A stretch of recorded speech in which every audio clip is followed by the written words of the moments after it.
Assalamualaikum warahmatullahi wabarakatuh. Perkenalkan, nama saya Feby Fauzia dari kelas 11E absen 15. Di sini saya akan mengumpulkan tugas video bahasa Indonesia lanjut, yaitu tugasnya mereview novel atau buku novel. Nah, di sini saya tuh nggak beli novel, cuman saya bacanya di Vision Novel. Nah, kebetulan di Vision Novel ada ya, nama juga video novel, Vision Novel ya kayak. Nah, saya membaca novel yang berjudul Tangis Cerita Ibuku. Nah, di sini tuh dalam ceritanya tuh kalau udah dibaca sampai selesai kemungkinan itu ada kesedihan ya. Saya bacanya dari bab 1 sampai bab 10 itu udah ada rasa sedih untuk saya itu udah ada rasa sedih. Nah, saya belum baca sampai selesai. Kebetulan itu babnya itu sampai 300 lebih, dan judulnya setiap bab itu ada judulnya, nggak tahu, saya lupa. Nah, pokoknya babnya itu ada 300 lebih, 300 berapa gitu. Bentar ya, ini saya kasih fotonya. Mohon maaf Pak ya, agak gelap, tadi kan terang ya. Nah, ini tuh saya ngambilnya, lihatnya dari HP ibu saya, kan nggak ada aplikasi Vision Novel, jadi saya ambil fotonya aja, backgroundnya dari Google ini Kak.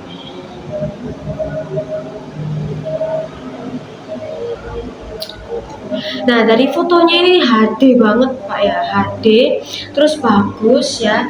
Nah, apa ya? Ya pokoknya bagus, HD gitu ya Pak ya. Nah, terus isi ceritanya itu apa? Isi ceritanya itu sedih Pak. Bentar Pak, saya hidupin lampu dulu ya Pak ya.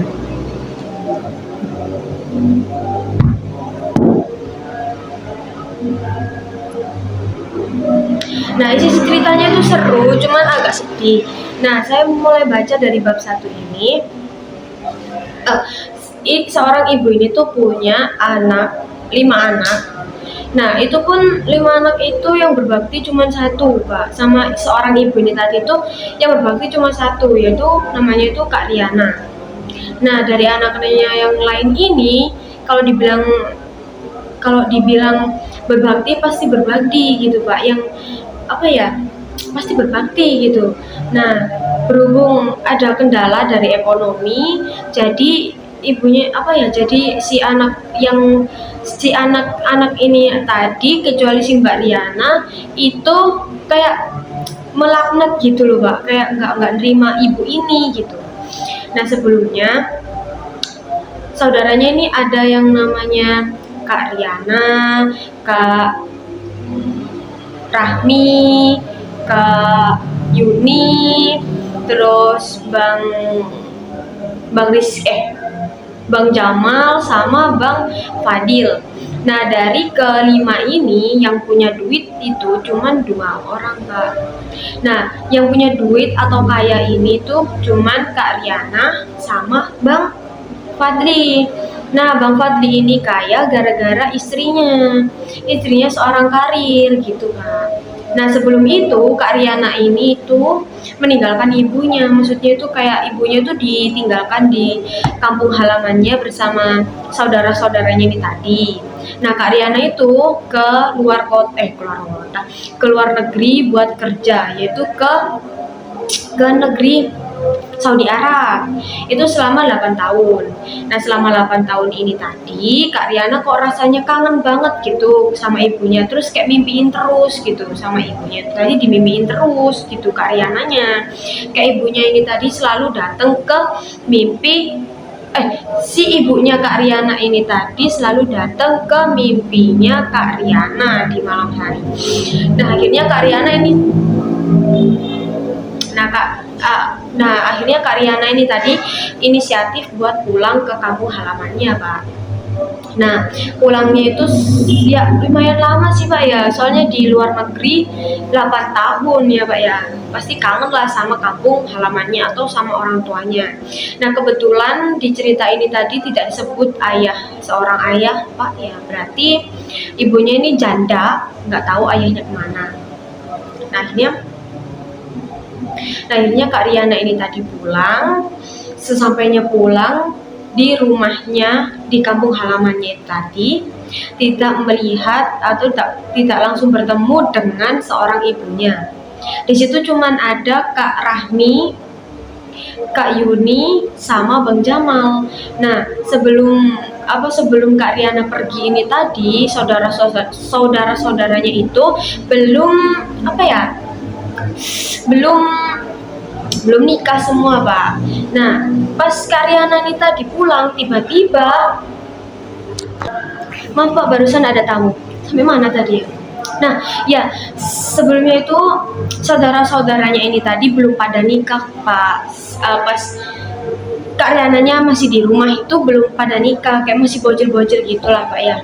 Nah, pas Kak Riana ini tadi pulang, tiba-tiba udah pada nikah. Terus udah ada bocil-bocil juga itu. Ya Pak ya, pokoknya udah ada bocil-bocil Pak. Nah terus kagetlah Kak Riana pulangnya, kok banyak orang di rumah ini, padahal ya kaget aja Pak ya kaget gitu, tiba-tiba udah nikah, mungkin nggak dikabarin gitu kalau adiknya, saudara-saudaranya ini tadi udah pada nikah. Nah Kak Riana ini tadi tanyalah sama saudaranya ini tadi. Kebetulan di rumahnya itu cuma ada tiga orang Pak. Ada Kak Rahmi, Kak Yuli, sama Bang Jamal. Nah Bang Fadlinya ini tadi udah ke rumah istrinya. Kebetulan rumah istrinya itu gede plus ada ART-nya Pak. Bayangin seperti apa itu rumahnya Pak, sampai ada ART-nya, sampai dipanggil nyonya sama Tuhan ya Pak ya. Nah akhirnya nanyalah nih Kak Riana, di mana ibu gitu kan. Soalnya kan Kak Riana baru sampai di rumahnya, nggak langsung ketemu ibunya, ya pasti nggak enak lah hatinya Pak ya. Terus akhirnya si saudaranya ini tadi salah satunya ada yang menjawab, yaitu Yuli jawab gini, maaf Mbak ya, sebelumnya ibu dibawa sama Bang Fadli ke rumah istrinya. Terus kayak nanya gitu ya, si Riana ini tadi nanya kayak, loh ngapain ke rumahnya Fadli, di sini kan enak sudah, ngapain di sana gitu. Terus jawab tuh si Jamal, Kak, Mbak, di sini tuh nggak bisa ngerawat ibu. Karena kenapa? Kita nggak punya uang buat ngerawat ibu. Sekarang kan ibu sakit-sakitan, jawab si Bang Jamal dengan tegas gitu kan. Nah terus si Kak Riana ini tadi langsung aja jawab gini, Kak, Pak, jawab gini kan, loh kan setiap 3 bulan sekali saya kasih uang transferan, itu pun jumlahnya nggak sedikit, masa iya nggak cukup buat mengobatin ibu. Nah terus jawab si saudaranya ini, si cewek Yuli atau Rahmi itu tadi jawab gini, loh iya Kak, itu buat perobatan ibu gitu. Paling feeling saya nih Pak ya, kan udah punya anak, terus udah punya suami juga, nggak mungkin semua uang itu buat pengobatan ibu, pasti dibagi-bagiin sama saudaranya ini tadi, terus sama si anak-anaknya tadi pastinya Pak ya. Nah akhirnya singkat cerita, Kak Riana ini tadi nggak langsung nemuin ibunya ke rumahnya Bang Fadli, soalnya jauh di Bogor gitu Pak ya, jauh di Bogor. Akhirnya Kak Riana istirahat dulu di rumah halamannya ini tadi, istirahat dulu selama beberapa jam gitu. Terus Kak Riana ini tadi dimimpiin lagi sama ibunya di malam hari Pak, kayak ibunya ini tadi minta tolong terus, minta tolong dibebasin gitu Pak. Terus akhirnya bangunlah Kak Riana ini tadi, terus lihat jam, kok masih jam 2 gitu kan, gitu. Nah Kak Riana pasti positif thinking aja gitu, masih positif aja itu pikirannya Kak Riana. Akhirnya Kak Riana ambil wudhu terus sholat Pak. Nah sampainya sholat, Kak Riana baru sadar kalau si kopernya Kak Riana ini tadi tidak ada di kamarnya dia gitu. Sebelumnya kan ada di kamarnya dia nih Pak ya. Nah pastinya kalau habis mudik atau habis kerja itu bawa koper ya Pak ya, pasti bawa koper, terus isinya juga banyak, ada uang-uangnya juga kemungkinan begitu. Nah pas dilihat itu kok nggak ada gitu, tapi terus pas Kak Riana mau tanya ke kakaknya, tapi di kamarnya kakaknya ini tadi kok ada suara apa ya, ada suara kayak congkelan-congkelan gitu, kayak buka-buka, kayak yang kayak kesusahan gitu loh Pak sama suaminya ini tadi. Nah kayak apa ya, ya kayak ada suara congkelan-congkelan kesusahan gitu ya pokoknya Pak ya. Nah akhirnya si mbak-mbaknya ini tadi bilang gini, kok susah sih mas, udah ya balikin aja, balikin ah, udah biarin balikin aja gitu. Si mbaknya ini tadi bilang begitu. Nah si suaminya ini tadi bilang, jangan, ini bisa ini gitu. Terus akhirnya si saudaranya ini tadi, saudara perempuannya ini tadi bilang sama suaminya, udah balikin aja, balikin, udah nggak bisa, ini nggak bakal bisa gitu kan. Akhirnya dibalikin tuh. Nah kenapa kok Kak Riana bisa tahu? Nguping dia di pintu, nguping gini pasti kedengeran gitu kan mas, walau bisik-bisik gitu Pak ya. Akhirnya mau dibalikin, Kak Riana langsung ngendap-ngendap balik ke kamarnya tadi, pura-pura tidur Pak. Nah udah dibalikin tuh kopernya ke kamarnya Kak Riana ini tadi, udah dibalikin, terus ya pokoknya udah dibalikin. Nah Kak Riana ini tadi pura-pura tidur kan, terus pas si kakaknya ini tadi, kakaknya sama si dua orang ini tadi, suami istri tadi udah balik ke kamarnya, akhirnya Kak Riana ngecek lah ya kan kopernya, takutnya ada yang hilang. Ngecek lah Kak Riana kan. Nah di situ ada bekas kayak congkelan dari kunci gemboknya, untungnya nggak bisa dibuka. Pasti kan kayak ada niat jahat nggak sih, jahat banget emang Pak. Nah lanjut. Nah paginya itu Kak Riana langsung minta izin sama minta izin sih lah, kayak bilang gitu mau ke Bogor, mau ke rumahnya Bang Fadli ini tadi gitu. Nah sesampainya di sana, Kak Riana itu nggak langsung ketemu sama ibunya atau sama Kak Fadli ini tadi, melainkan ketemu langsung sama ART-nya. Nah ART-nya nanya lah nih sama Kak Riana, nanya gini Pak, ini dengan siapa ya, mau apa, ada perlu apa gitu. Terus si Riana ini tadi jawab, kebetulan nama saya Riana, mau nyari Bang Fadli. Nah cakep gitu. Akhirnya langsung lah jawab, kebetulan Kak mohon maaf, Bang Fadlinya lagi nggak ada di rumah, sama Tuan dan Nyonya tidak ada di rumah, lagi keluar. Mungkin katanya sih mudik ke Bali gitu. Pasti lama kan kalau ke Bali. Nah akhirnya bilang lah nih Kak Riana, ya udah di sini saya ingin ketemu sama ibu saya, namanya Dija gitu. Nah ibunya itu namanya Dija. Nah si mbak ART ini tadi kayak gugup jawabnya, terus kayak kebingungan gitu, kayak gitu.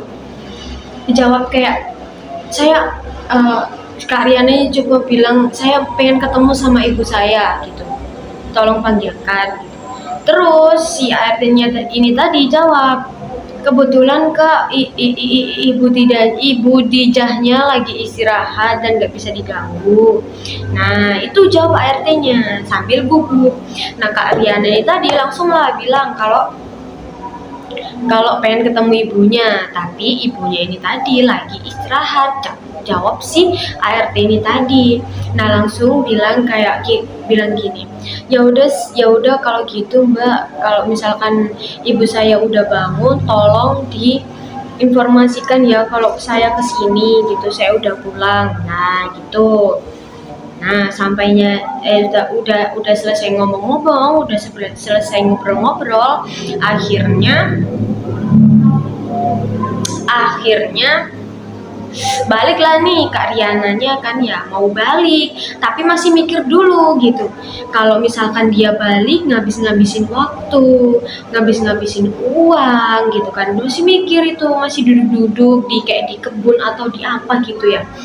Terus akhirnya pas mau balik itu tadi, mau naik motor kok lihat ada mobil silver di rumahnya Bang Fadli ini tadi. Nah, apa ya, nggak lama Bang Fadlinya ini tadi nggak lama ternyata itu mobilnya Bang Fadli sama istrinya. Nah, terus bilang loh katanya ke Bali tapi kok udah pulang gitu kan, katanya baru berangkat gitu. Nah, akhirnya si Kak Riana nih tadi langsung lah balik ke rumahnya si Bang Fadli.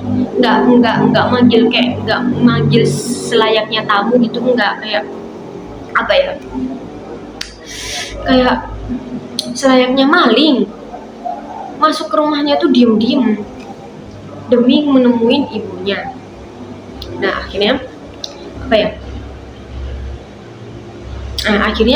kenapa dia bisa masuk si Kak Riana ini tadi, karena si bibinya ini tadi dipanggil sama nyonyanya, yaitu istri dari Bang Fadli. Nah, dipanggil satu bibi gitu. Nah, sebelum sempat menutup gerbang, bibinya ini tadi dipanggil sama si nyonyanya ini tadi. Nah, belum ditutup lah tuh gerbang kan. Nah, si suami istri sama ART-nya ini udah masuk. Akhirnya kesempatan lah tuh Kak Riana kan buat masuk ngedap-ngedap ke rumahnya ini tadi.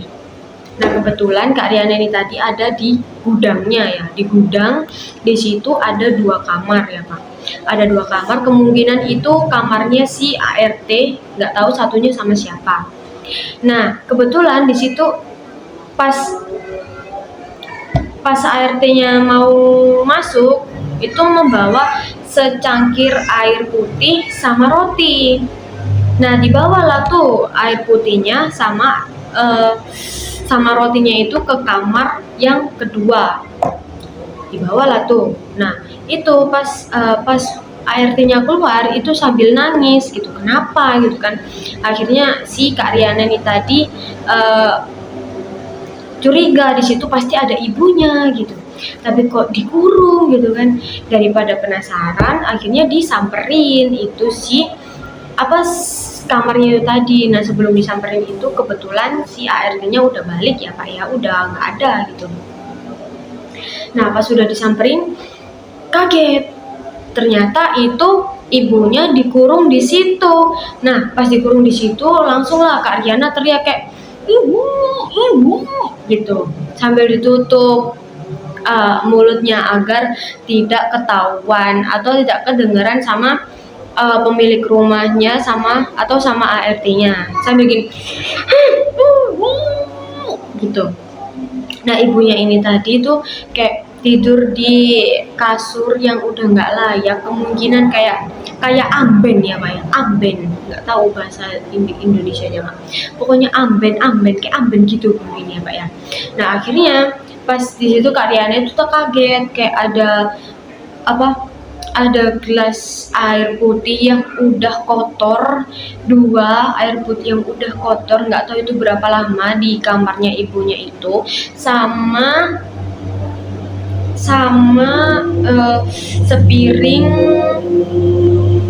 sepiring nasi yang udah kering pokoknya Kak, udah kering.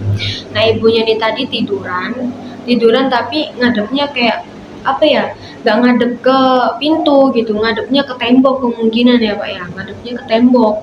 Jadi nggak tahu kalau Riana ini tadi nyamperin ibunya. Nah, nggak lama langsung lah tuh Riana langsung peluk ibunya gitu. Ibu, sambil nangis, ibu kenapa diginiin sama Bang Fadli gitu. Kaget kan, terus ibunya gitu langsung jawab kayak gini, loh kamu udah pulang Nah, pasti udah tua banget gak sih Pak ya, jawabannya ada kayak, loh kamu udah pulang gitu, udah pulang Kak. Nah, jawablah nih si Riana jawab, iya Bu, aku udah pulang, aku bakal bawa ibu pulang dari sini gitu. Akhirnya dibawalah tuh si ibunya pulang kan, yang kayak biasa keluarnya ngendap-ngendap.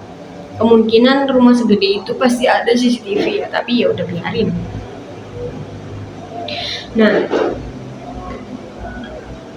sebelum ngambil pulang ibunya, Kak Riana itu shock gitu kan. Kenapa Bang Fadli kok kayak gini gitu. ibu lagi sakit-sakitan kok malah dikurung, bukannya dirawat gitu kan. Apa ekonominya juga lumayan, kenapa kok kayak gitu sama ibu gitu. Kak Riana ini tadi ada kayak penyesalan gitu pas keluar negeri, kerja keluar negeri, ada penyesalan soalnya ibunya diperlakuin kayak gitu ya Pak ya.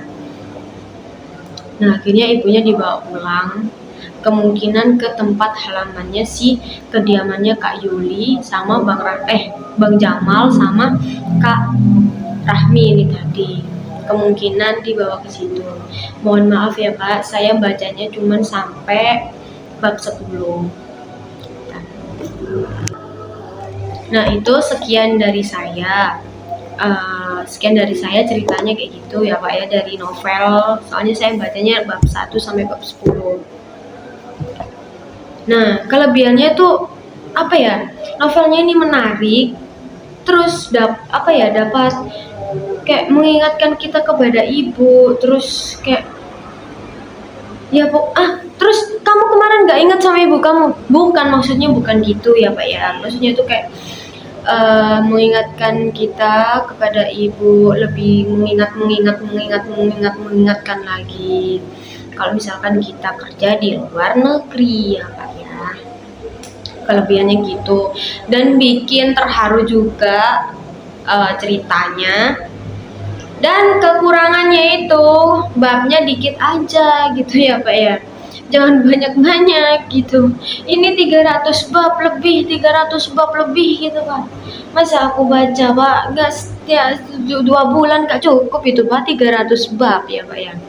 Itu pun nggak mungkin saya ceritain semua dalam 30 menit gitu Pak. Ini aja baru bab 10 udah 21 menit lebih gitu Pak. Nah ya udah Pak, sekian dari saya, ceritanya segitu saja. Maaf kalau misalkan cerita saya tidak jelas, saya mohon maaf. Mohon dimaafkan, mohon dimaklumin, saya juga masih manusia, siswa, dia juga masih siswa. Sekian Pak, terima kasih. Wassalamualaikum warahmatullahi wabarakatuh. Bye bye.